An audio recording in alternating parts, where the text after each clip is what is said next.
Hello, world, and welcome to Band Together International. I'm Joan DeFrancisco, the host from 513 Entertainment, and today I have the honor of welcoming Johnny Holiday, the guitar player for Hericane Alice. Welcome, Johnny. Well, thanks for having me. We're excited to talk about the record. Nice to meet you and your audience. This is going to be really cool. Absolutely. Yeah. So, congratulations, first of all, on the release of Gotta Be Real. Thank you. Thank you. Awesome. Yeah. We're, like I said, we're excited about it. It's been something we've been working on for a while, actually. Right. These days the recording process isn't, it isn't quite what it used to be. In some ways it's easier, as a lot of this we just did it at Bruce's house and in his home studio. But at the same time, that means that we have the luxury of coming and going as we please, and there's not really a deadline. So sure. So that. Probably let it drag on a little longer than we wanted to, but we're excited it's out. It's one of those things, it's the strive for perfection, and listening to the album, I mean, there was just so many components of it that blew me away. I think I've probably listened to it 5 or 6 times. That's awesome. Yeah, I mean, you always have to know your subject. So, when I wanted to talk about it, I wanted to make sure that I was listening to everything, and even went back and compared your version of Highway Star to the Deep Purple version. And being the Blackmore fan that I am, I can tell you that the comparison in that, I'm going to have to say, you stole the show. You stole the show. Well, that's really flattering. And that one specifically was one, that's actually been part of the Hericane Alice show for a long time. Right. So when we came around to, figuring out what we wanted to do for the record, we figured we had to do that. And, for me personally, what I wanted to do with the guitar track is there's kind of little Easter eggs in there of guys that, that influenced me over the years. Little things that I borrowed and kind of put in there as kind of a nod, tip of the hat to some of my favorite guys. Right. And, one of the things that I wanted to make sure I was doing was paying homage to the track. And, that's such a great track to start off with, so it's kind of like, where do you go with it? And I didn't want to completely lose what Richie Blackmore did on it, because it's so cool. Oh, yeah, absolutely. I just thought that when I went back and listened to it, you hear the keyboard solo and then you hear the guitar solo, and the way that your bass player and you just merged that mix together, you with the guitar riffs and him with the bass, and it was just incredible. Yeah, well, it's a fun production piece that we do the way we do it live. We actually, Bruce was a bass player too, and maybe you can see pictures. If you see pictures of us live, you'll see there's pictures where Bruce is kind of playing the upper part of the neck is Super J's bass, and Super J's playing higher up, and that's kind of one of the things we do is. Super J, Johnny Keith, the bass player, is playing the melody along with me live, and Bruce is kind of playing then the bass part. Wow. But we didn't necessarily think that would translate album-wise as much, so we just gave Johnny, Super J, 8 bars before the guitar solo there, and it was fun. It was fun to just sit there and listen to him. I think he did that in like 2 takes, and it was just killer. Yeah, and then he laid right back into the rhythm. We're like, okay, that's it, man, way to go. It was cool. The video looked like it must have been a little bit of fun to shoot too. Yeah. And it's, it was a lot of that stuff we did in a friend's garage. We'd set up the Hericane Alice, kind of that sort of trippy looking backdrop was one we used live, and we'd set that up in his garage, and had a camera that was following us around, and then Bruce did the rest of the stuff on his own. Actually, during kind of this lockdown, when not everybody can get out and get around there, he's like, I've got an idea, I'll go shoot it. So, but it was cool to see the final product. Yeah, it's amazing. I've been sharing it out to the people who watch my channel and the people that are on my Facebook page. And last Thursday night, it was played on Philly Rock Radio. Oh, awesome! And cool. we were talking to them. I was talking to them about the interview, and was really excited to do that. So it's good stuff. So the other tracks to the song. To the album rather. Yeah.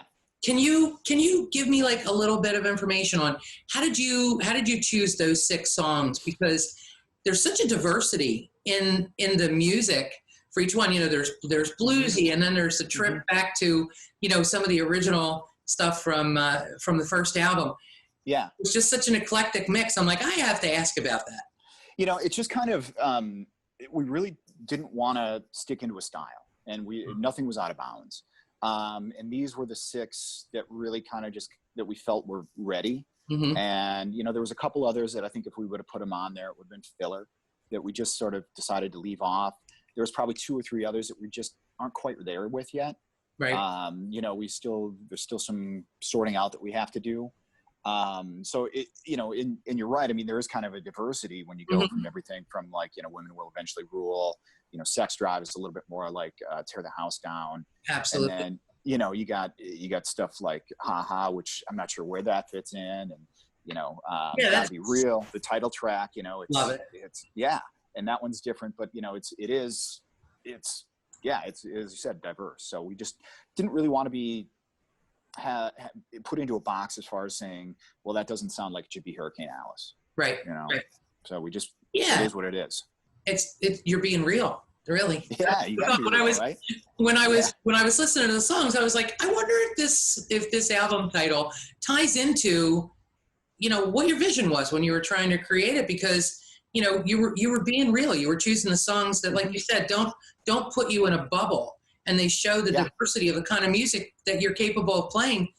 That's relevant to now, but is still going to be appreciated from the fans that you had back in 92.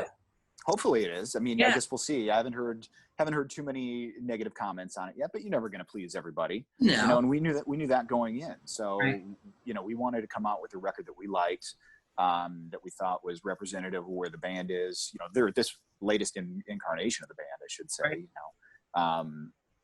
know, you know, we had a lot of fun putting it together. Hopefully that vibe, you know, and the fun we had and the energy comes across. I think we did a pretty good job of capturing all that stuff. But I definitely liked it. Cool. So what's next? I know that the pandemic and everything else that's been happening over the past few weeks, I know it's probably slowing down the momentum of, you know, probably getting yourselves out there for a tour or, you know, getting out there and taking the next steps to promote it. So anything in the pipeline yet? The next dates that we have on the calendar, I think are this fall. Okay. You know, we had actually a fairly good summer lined up, and you know, just kind of keep having things drop off. So I think, you know, there's a couple things in September, one in Wisconsin. I think there's another one for the Arcada Theater outside of Chicago that we're doing. But, you know, I guess you know, the business right now is really just on hold. Right. And, you know, we get a lot of, you know, well, let's kick this date out to this point, and then we just hope and see whether it's going to go through or not. Right.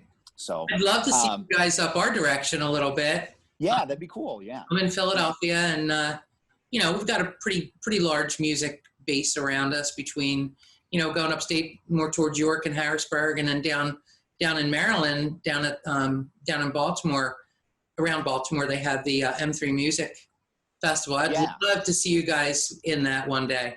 That'd be fun. That would be amazing. If you know anybody, please feel free to drop our name, because we'd love to do it. I'll do the best I can. I'll see if I can find some ins there. It'll be incredible to come see you guys there.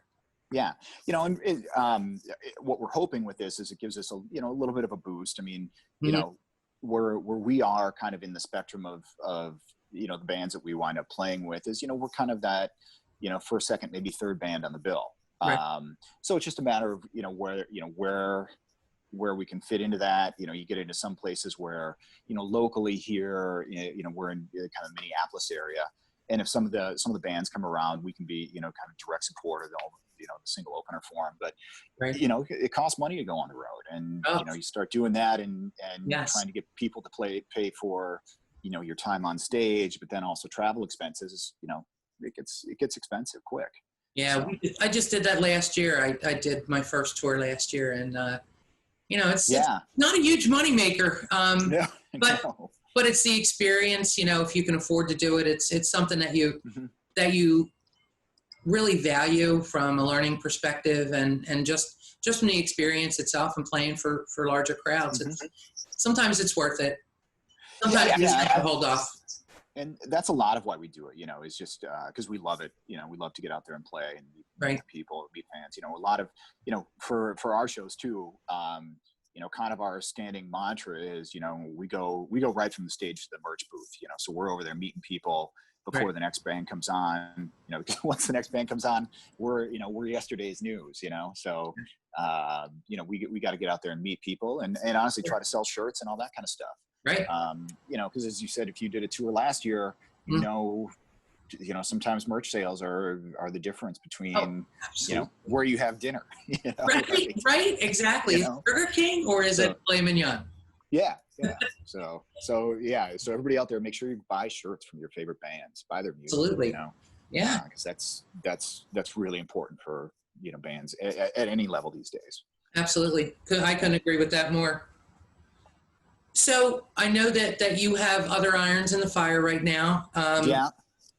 So you know, I'm sure you're going to be, you know, doing different things. And Hmm. um, we had corresponded together about the rock camp experience. Yeah.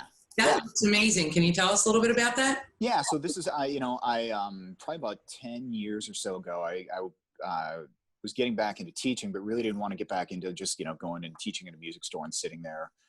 So I came across this place where at the time it was called Rock Camp for Dads, and you know, essentially it's kind of a school of rock for adult musicians.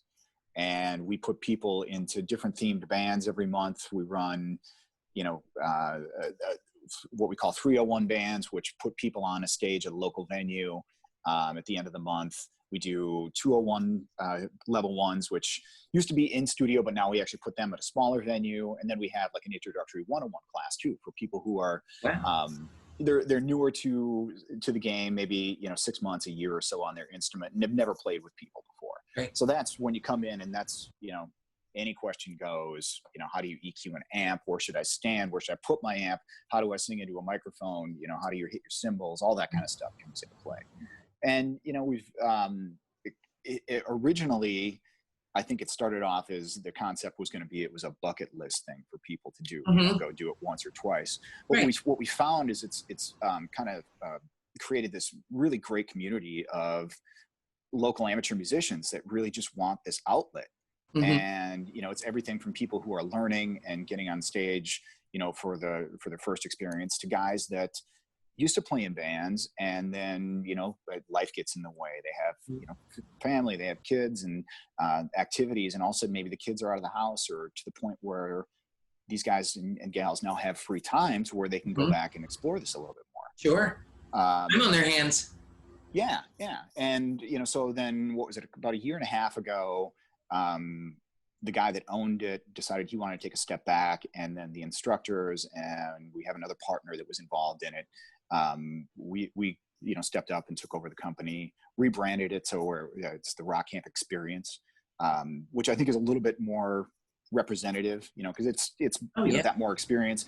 And, you know, it Sure. was Rock Camp for Dads was a great name for the time. It was, had a little kitschiness to it, but there's a lot of women involved in the program too, you know, and they're great. So we wanted to make sure that, you know, we're not leaving them out from a gender perspective in the Sure. name.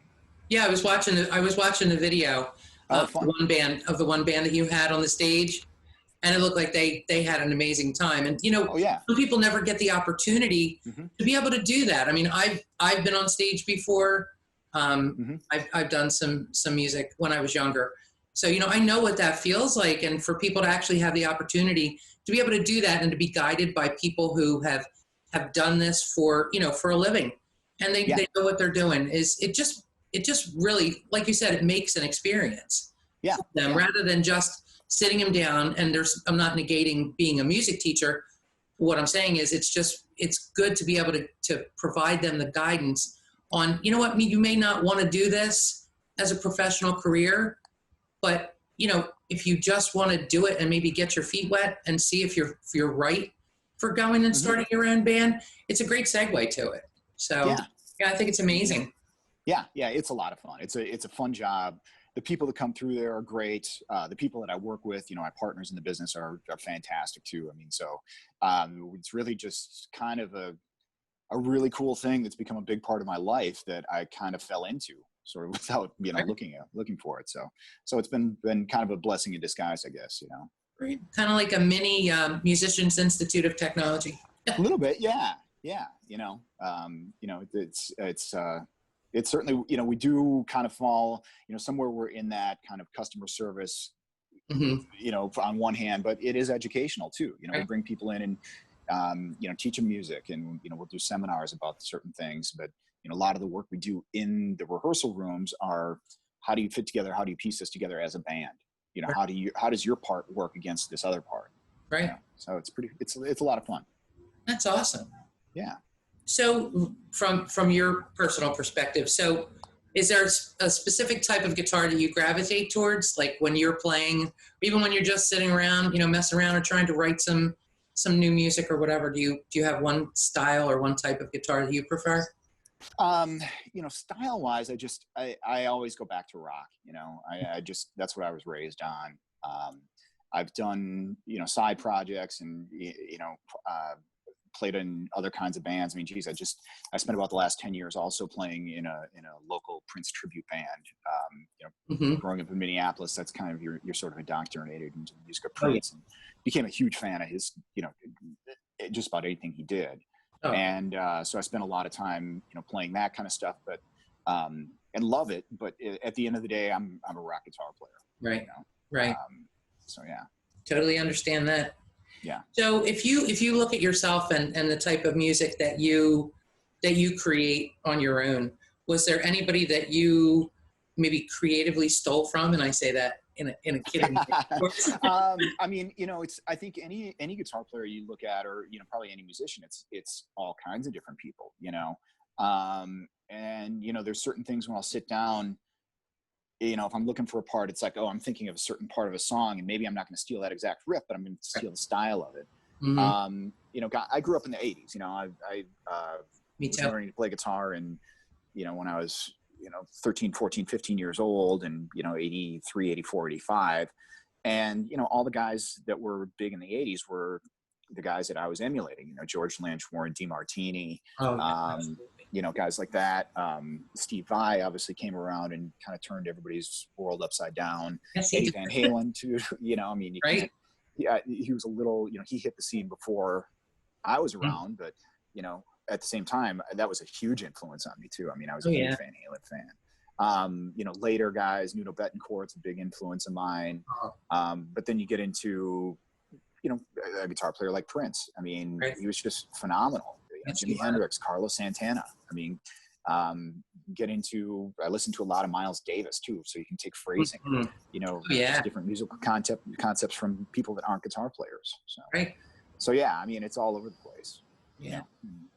Do you ever I hate to say it, have you ever listened to, I'm a huge Gary Moore fan. Yeah. I just loved his style of playing. Just thought it was so different, and it wasn't as hard as the music that I usually listen to, but I like Paco de Lucia too, so, and John McLaughlin. Sure. I kind of try to vary the music around a little bit, and I think, like you said, the wide variety of the guitar players that you like is kind of what makes you, opens your eyes to different styles and different types of music. So absolutely, it's always good experience. Yeah. Well, and getting back to, what you're saying about Gary Moore and some of the guys that you mentioned, a lot of it comes along with just putting a little bit of yourself into the music and feel what you're playing, have that intention there, that you're there and you're behind these notes. It's not, you're not just sitting up there, kind of removed and playing scales and playing the part. You're actually physically putting yourself into it, right. And that goes a long way. That goes a long way in connecting with an audience, even, through a recording. Right. So yeah, guys like that, I think that's one of the things that they really, were really good at. Yeah. So. Well, other than the pentatonic and the blues scales, is there any other scales that you try? Anything from a folk influence? I tend to gravitate, from that pentatonic and blues scale. I tend to gravitate toward going to a Dorian mode. And are you familiar with that? I mean, I'm yeah. sure. Okay. So I tend to really like that sharp six sound. And, you know, if you can get, you can have a really cool kind of, you know, series of notes. If you're playing that flat five, you know, into the five and then the sharp six and then the flat seven, it's just, I think it creates a lot of cool tension. Yeah. So if I have that carte blanche to, you know, not have the six defined, you know, if you're an A minor and there's not an F chord or an F sharp chord around there, you know, you just have that carte blanche to do what you want, I will probably take that F sharp and put it in there. You know? Nice. So that's my, I don't know if that's secret sauce, but that tends to be where I gravitate toward. Like, we won't tell. Yeah. We won't tell any of the million people who we hope see this. Yeah, no kidding. So if you were in a situation where you were going to, you know, provide like a young person today that's looking to get into music and like kick up his game a little bit, is there anything that you recommend that they, I don't want to say study because I don't really think of music as a study. I think of it more of a journey. It's totally a journey. Develop yourself. Well, and you know, journey I think is a great way to describe it, and that I use that all the time. And keep in mind that while you're on your path, there's going to be people that are behind you. There's going to be people that are ahead of you, and that's always going to be that way. But you know, your musical journey is about what you can do. And I think the biggest thing is to don't ever think you can't learn something from somebody. You know, I learn stuff from people that are in classes that I teach. Right. You know, somebody, even if you maybe don't like a song, listen to it. You know, listening is one of the biggest things as a musician. Right. It's easy, especially as a guitar player, you know, growing up in the 80s where you want to play a ton of notes to just get caught up in what you're doing and not pay attention to what's going on behind you. Just go, hey, I'm in A minor and I'm just going to go in A minor until my 16 bars or however long are up. Right. But you know, what's going on behind you? What's the drummer doing? What's the bass player doing? Can you play off of that stuff? What kind of space can you leave? You know, again, getting back to Minneapolis and the Minneapolis sound and Prince, you know, the funk isn't necessarily about syncopation, it's about space.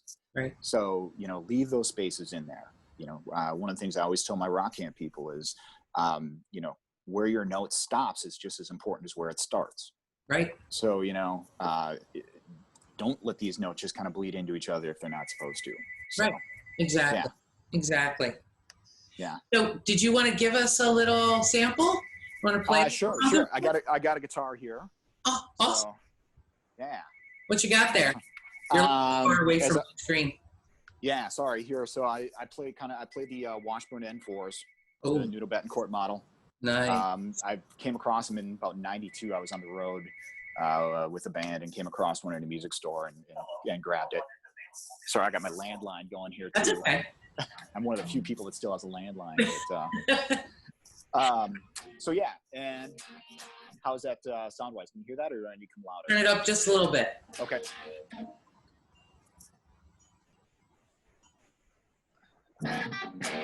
Too much, or how? There you go. Nope. Okay. So, I mean, you know, a couple things as we were talking about earlier, you know, just as I was saying, Dorian, you know, if you're in your A minor pentatonic with your blue note, your Dorian, there's your sharp six.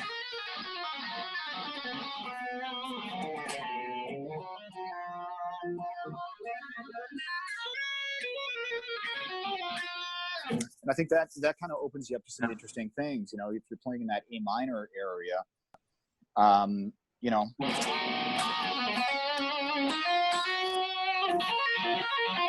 all of a sudden you can get into a major 7 arpeggio there on G, right? So you're kind of all of a sudden a whole step down, but you're major.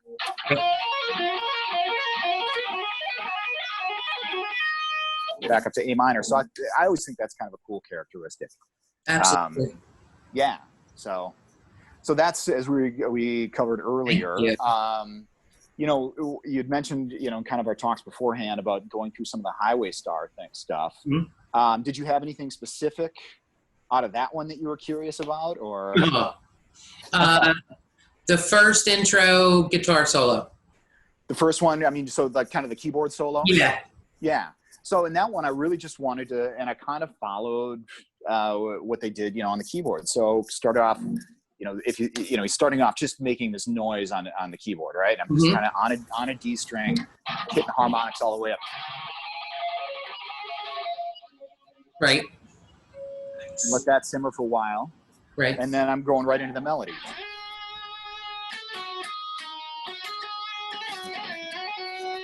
And then I kind of followed his pattern once we get into the descending chords. Yeah.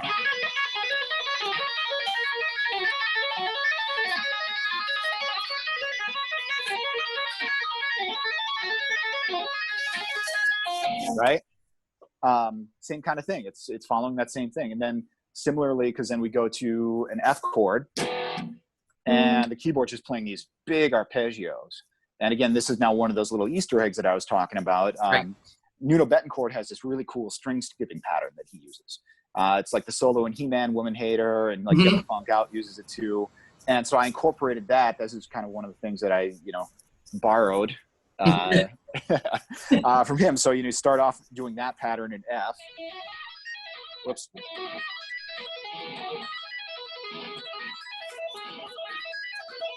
And then down to D minor. And then the descending rung.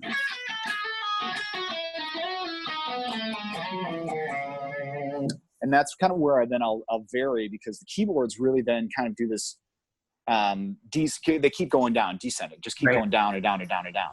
And I wanted to end on the high. I knew I wanted to end this with the high, high E right up top. So I just went sweep arpeggio on it, and decided I wanted to be in D. Creates a little bit of a tension because then it resolves once the band gets to the D chord, but I'm framing it around A. So I'm starting on an open A and playing then D minor all the way up.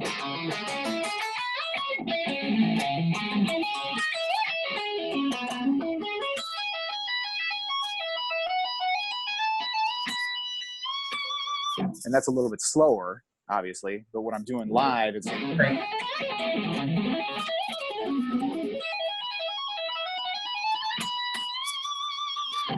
then that leads into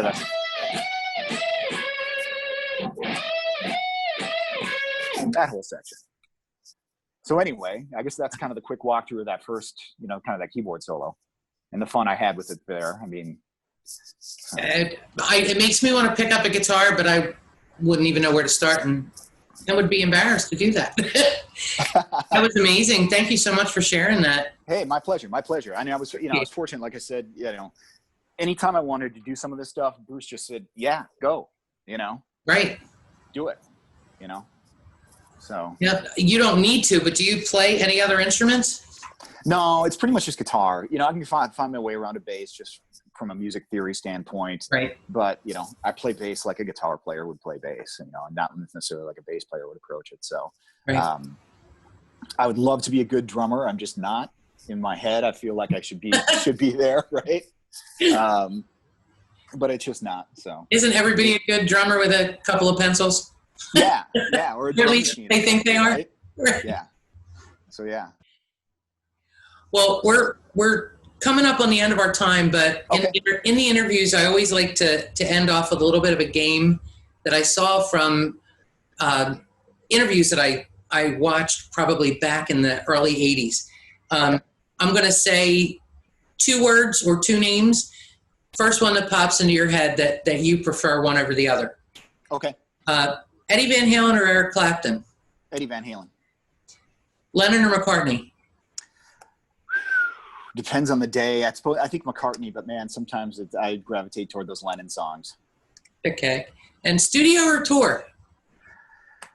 Oh boy, I think in my older age, it probably studio. I love being on the road a little bit more when I was younger, and we have fun. But man, studio is just it's really fun to create and just get it out there. Yeah, absolutely. And then you get to go home and sleep in your own bed, right? And you don't have to buy your meals out and spend money. Yeah, you can put in your pocket instead. Yeah, no kidding. Yeah. Well, I really appreciate you taking the time to talk to me today, and I really appreciate what you guys have done and what you're putting back out there, and I look forward to hopefully coming to see you guys even if I come out to Minneapolis or, somewhere out to Minnesota and find out where you guys are playing and pop in and see one of your shows, that would be amazing. But, that would be awesome. Always welcome. Hopefully we get out your way. It'd be fun to see some of the people on the East Coast. That would be great. Fabulous. Yeah. That'd be fabulous. Good luck with the Rock Camp experience and with your endeavors with Hericane Alice and your other projects you have going on. And thank you so much for your time, and stay safe out there. Thank you. My pleasure. Thanks for having me. I appreciate the time. Absolutely. Now, people can find additional information on hericanealice.net is your website.